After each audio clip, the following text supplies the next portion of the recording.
What's up, guys? Welcome back to Nerd Level Rising. This is Jake. I am talking today about the BLOODSWORN Trilogy by John Gwynne. This is going to be spoiler-free. This is, I don't know if it's really a review so much as it's just sort of my thoughts as I have finished this trilogy and let it kind of absorb and marinate through my body and given it a little bit of time to really sink in what this experience has been like and what I think about it. And I don't know, I just wanted to kind of talk about it as a whole rather than each individual book as I kind of did in my updates as I was reading it. So let's jump in. I think the first thing that I want to talk about is how I came into this having read all of his other books first. Right, I think a lot of people, this is their first exposure to John Gwynne, which is fantastic. I mean, what an amazing entry point is Shadow of the Gods, right? And understandably, I mean, look at the cover. Like if you're looking at all of his book covers, side to or maybe Malice, Time of Dread, and this is sort of maybe just Malice versus this, because it wouldn't really make much sense to start with the Time of Dread, although I suppose you could. But just how enticing is this book cover? Like you may very well just pick this one based on that, right? I get that. And they're more recent books, a lot of people like to keep up with what's happening more currently in the scene and whatnot. So I totally understand that. That wasn't me. I started with Malice and read through The Faithful and the Fallen, and then I went right into A Blood and Bone, and then I came here. So I did everything in publication order. So I was very used to John Gwynne's writing style by the time I already got here. I loved Faithful and the Fallen. I absolutely loved it. It's one of my, when I eventually break down and do my top 10 series of all time, it's hard for me to imagine there being 10 series I enjoy more than Faithful and the Fallen. That's almost certainly going to be up there on that list. And so I knew I really loved John Gwynne. I knew I really loved how he handled characters, how he handled themes, how he handled in particular tropes that he would put into the books and put his own little spin on them, but not shying away from the tropes at all. Like he really leaned into it, and I really appreciated that. There's so much awesome special stuff that he put into The Faithful and the Fallen. The Blood and Bone trilogy, I loved how he took everything that he did in that first series and just expanded it, right? Just took that next step, new characters that are every bit as great, some new but familiar themes, and it's really a great continuation of that story. I enjoyed it a lot. I liked The Faithful and the Fallen more, but I still really, really enjoyed it. Some of those characters are just fantastic. Like Drem is just a fantastic character. I mean, all your POV characters are great. Just like Gwynne always does that, right? He really, really makes you attached to those characters that you can get into their mind and really experience life through them. So then I came from that into BLOODSWORN, and I knew coming into this that it was a different mythology that was sort of inspiring this. Faithful and the Fallen, all the Banished Land stuff was very Celtic. There's a little bit of Irish stuff in there from, I'm personally not super familiar with that mythology or that lore in general, just from hearing John and others talk about the series. There's a lot of that influence in there, whereas these are much more Norse, much more Scandinavian, Viking, that kind of stuff, which I'm a little bit more familiar with, but still not a ton.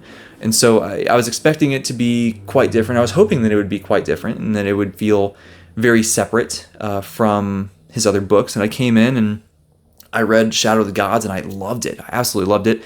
But I will say, when I read that, I felt that a lot of the characters could have existed in the Banished Lands the same way, and there really wouldn't be much of a difference. That a lot of what was happening, a lot of shield wall stuff and a lot of single combat stuff, things that I'd already seen from him in prior books. And I was like, I wanted something a little different, Now in hindsight, and now that I've read the entire trilogy and now that I've learned a bit more about the Norse mythology, I see that I think some of those similarities between the Banished Lands and this, there was some Norse influence on the Banished Lands also, right? I think that's part of it. That's part of the similarity.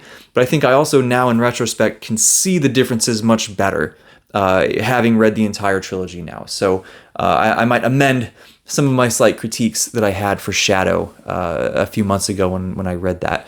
But it does, in fact, now in hindsight, feel quite different. You can really feel the Viking culture that's in here. And I really appreciate that. And it's really, honestly, fueled a interest in that time period for me. I have now, I haven't done much Viking. I've watched the Vinland Saga anime. That's really it, to be honest. So now I'm sitting here and I'm like, man, like what's some other Viking stuff I can do? So I'd like to read that manga. I want to read, the Last Kingdom books, the Bernard Cornwell books. Philip Chase gave me a list of some of the Icelandic saga stuff, some of the Old Norse, like some of the early writings that sort of influenced a lot of this stuff. He gave me a list of some of those things that I would love to check out. I read Beowulf in high school. That's the other thing that I've done before. I read some Beowulf in high school. But yeah, it's really made me feel super interested in this. Fun fact, I'm going to the local Ren Fair in February, and I chose the weekend specifically, number one, because it's early in the season in February, so it's still somewhat cool here in Florida. And then two, it's Viking theme that weekend. How cool is that? So I'll get to kind of live that a little bit. That'll be very, very fun. But yeah, so that I think is certainly is a difference from The Faithful and the Fallen. I think it's much tighter of a story, which John Gwynne has talked about that a lot. That was a very deliberate goal of his, was to have a tighter story, have less POVs, less moving parts, just have it be a bit more streamlined. And I think he accomplished that very, very well.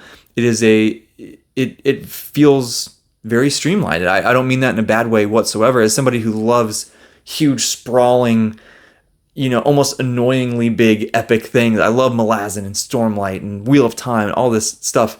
I really loved how streamlined this was. It was great. It was such a page turner. It was as much of a page turner as any book can be. I mean, these are pretty thick books. I mean, these are 500-600 page books, but they read so quickly. And I think some of that is because it doesn't have all of this sprawling epic world building that he needs to do that really slows down the pace. He can just really keep it moving. And I think that is a testament to just how addictive this series really is.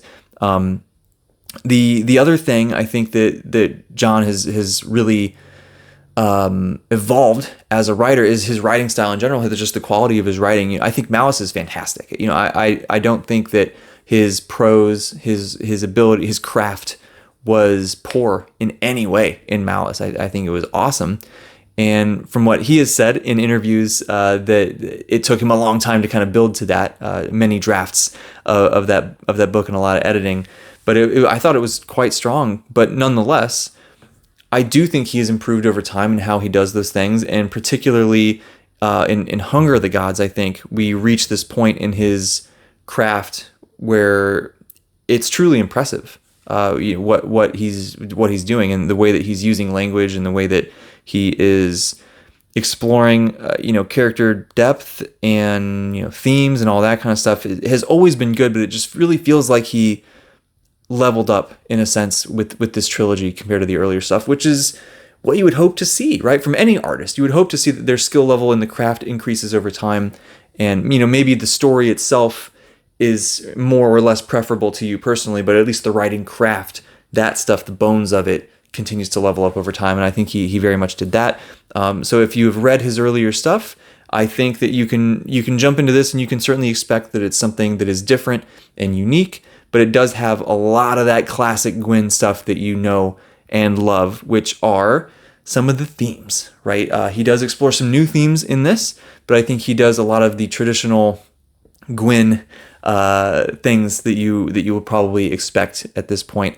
So what are those traditional things? I think one is family is so huge, and you can see any video that you watch of him. You have anything from the Brothers Gwynne channel, from the I like anything that you see of that family just talking to each other.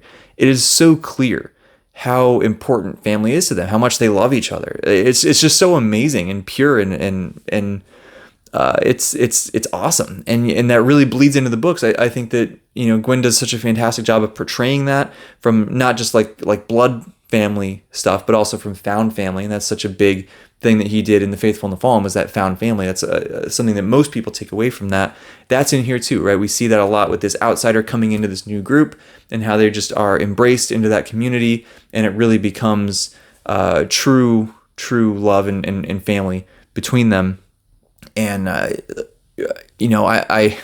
struggle to think of a writer who has done that better, or at least in a way who has done it in a way that is more striking to me, at least.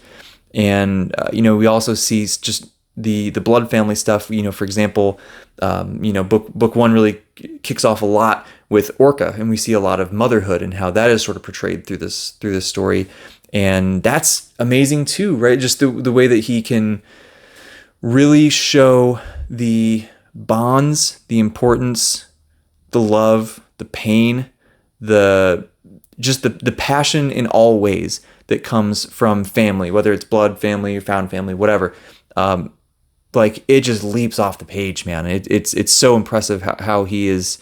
He gives you such a strong visceral response, good or bad, with things that happen with these characters, and it's just incredible, man. I don't even know how else to describe it other than it's so well done, so well done.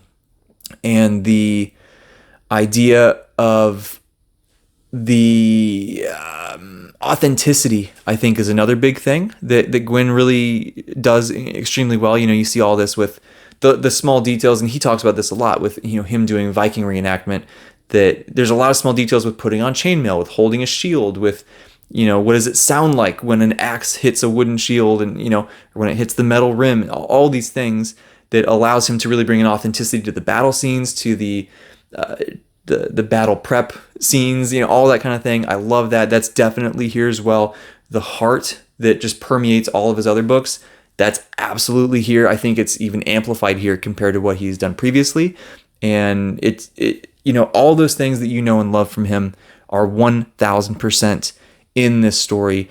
He also has some new things, right? He has different tropes that he brings in. In The Faithful and the Fallen, we had the Chosen One trope that he just did such unbelievably amazing things with. It's arguably my favorite portrayal of that trope that I have seen. And so in here, he does some other things with like the retired warrior trope and others that it's, again, bringing something that we know, that we're very familiar with, but putting his own little twist on it that makes it still feel very fresh and very unique and have kind of a little bit of a modern casing around these very classical things. So that's, some of those things are new. We have a huge revenge story throughout this that on multiple levels. And this is something that I've come to really appreciate after reading Malazan, that you might see a theme with something, with the character or an aspect of the story. But I think what becomes even more special is when you see multiple layers of that theme explored in different ways through different characters or through different aspects of the same story.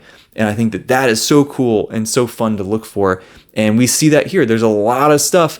There's a lot of layers. There's a lot of echoes. There's a lot of just different ways that revenge is put forth in here that I found so satisfying as a reader, just seeing, as a reader who's becoming more analytical, seeing how he did that was just so cool and so satisfying, how a lot of those things resolve. Not always how you would expect, might I add, which kept me on my toes, and that was really great. And then I think the other big thing that you see here is this idea of partnership with somebody versus like using somebody else for your own gain. I think we see that explored pretty well here, and we see multiple different ways that those things, we see different aspects, we see different directions that characters might go one way or the other. Maybe they change over time, maybe they don't, maybe they change in a good way, maybe they change in a not so good way, and maybe there's things that are predictable, things that are not predictable at all, and I think that theme is really cool and was really interesting to see, because that was something I don't really recall seeing much of in other books so far in my reading journey. So that was fun. And then of course we have to talk the aspect of like the other, right? That's such a popular trope in a lot of stories, and rightfully so, but it's very, very I think profoundly portrayed in this story, with a group of people who are really, really outcast and treated very poorly, a lot of prejudice, a lot of hate, a lot of fear. And we see over time how that is seen through the eyes of various different people with various different life experiences, how their experiences through the story either reinforce or alter how they feel about these others. and ultimately how that shapes their actions. And I think that it was where that reaches by the end of the third book, I think is very poignant and very, very well handled. And I really love that as well. So the themes in this story are rich. There's a lot of them. I mean, that's only a handful of things, and that's already a lot. And with such a streamlined story, I love that he was able to really touch on a lot of stuff, right? Even just those few things that I highlighted there. So overall, I loved this trilogy. I really, really did. It was super fun. It was fast paced. It was, like I said, it was a page turner. It's hard to put these books down. You can really rip through them a lot faster than you would think, just by judging by the size. And this is a story and some characters that absolutely will stick with me. It's something that I certainly would want to revisit in the future. And like I said before, it's inspired me to go explore more deeply Viking, Norse, Scandinavian, etc. stories in general. And I love this series for that as well.